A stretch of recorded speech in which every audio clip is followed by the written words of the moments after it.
তিনি কল্যাণকর, দুনিয়ার জমিনেও তিনি কল্যাণকর, এই কথা কিন্তু কেউ বুঝলো না। হালিমাতুস সাদিয়া রাদিয়াল্লাহু তাআলা আনহা তিনি মনে মনে ভাবতেছেন খালি হাতে ফিরে গিয়ে কি হবে।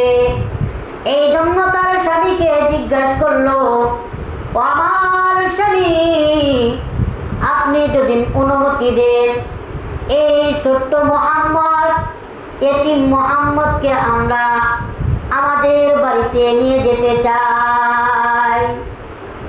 হালিমাতুস সাদিয়া রাদিয়াল্লাহু তাআলা আনহার স্ত্রী বললেন, ঠিক আছে, তুমি মোহাম্মদকে নিয়ে চলো।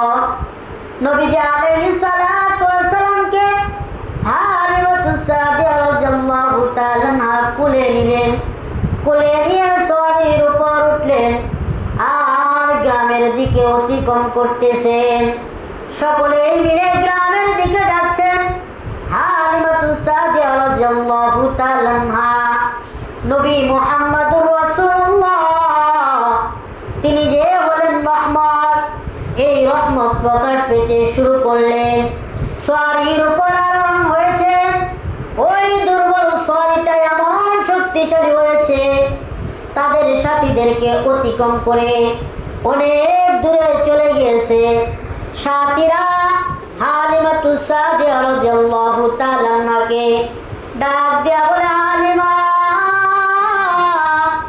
সেটা কি সেই উট যে উট দিয়ে তোমরা মক্কায় আসছিলা?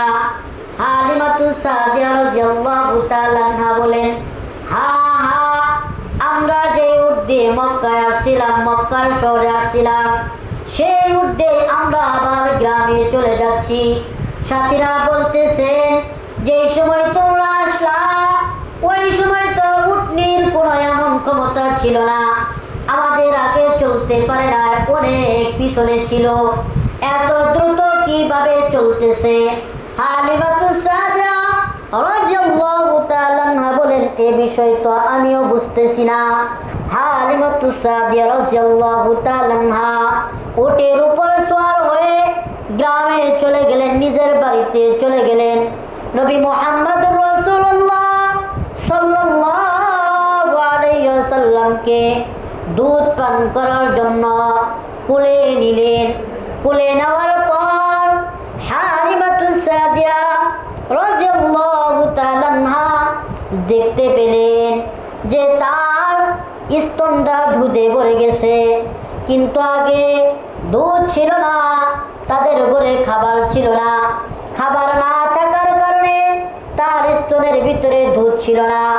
যেই সময় নবী মুহাম্মদুর রাসূলুল্লাহ সাল্লাল্লাহু আলাইহি ওয়াসাল্লামকে কোলে নিয়েছেন দুধ পান করার জন্য, তার স্তনটা দুধে ভরে গেছে।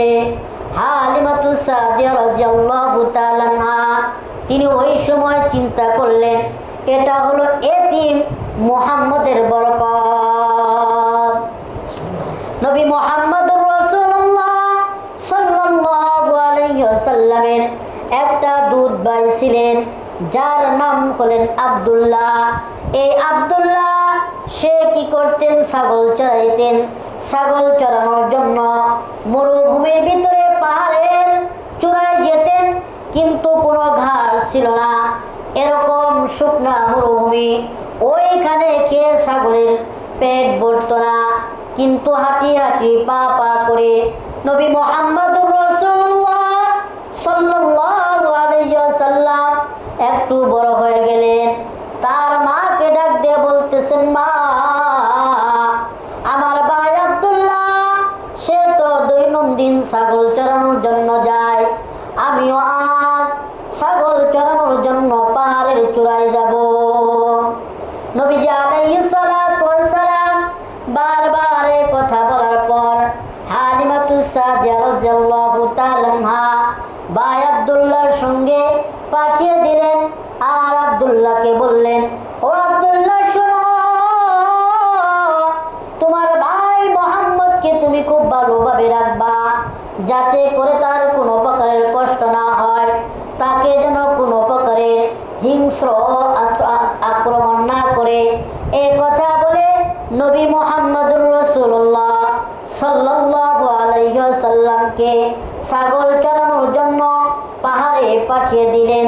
নবীজি আলাইহিস সালাতু ওয়াস সালাম যেমনিতেই পাহাড়ের চূড়ায় উঠলেন, পাহাড়ের চূড়ায় ওঠার সঙ্গে সঙ্গে নবীজি আলাইহিস সালাতু ওয়াস সালামের সোয়াবে ওই মরুভূমি, ওই পাহাড়, যেই পাহাড়ের ভিতরে ঘাস ছিল না, সেই পাহাড়টা ঘাসে ভরপুর হয়ে গেল। ছাগলগুলো খেয়ে তৃপ্তি সহকারে পুনরায় বাড়ি ফিরল। এই দৃশ্য দেখে হালিমাতুস সাদিয়া রাদিয়াল্লাহু তাআলা আনহা অবাক হয়ে গেলেন। হালিমাতুস সাদিয়া রাদিয়াল্লাহু তাআলা আনহা তিনি তো বুঝতে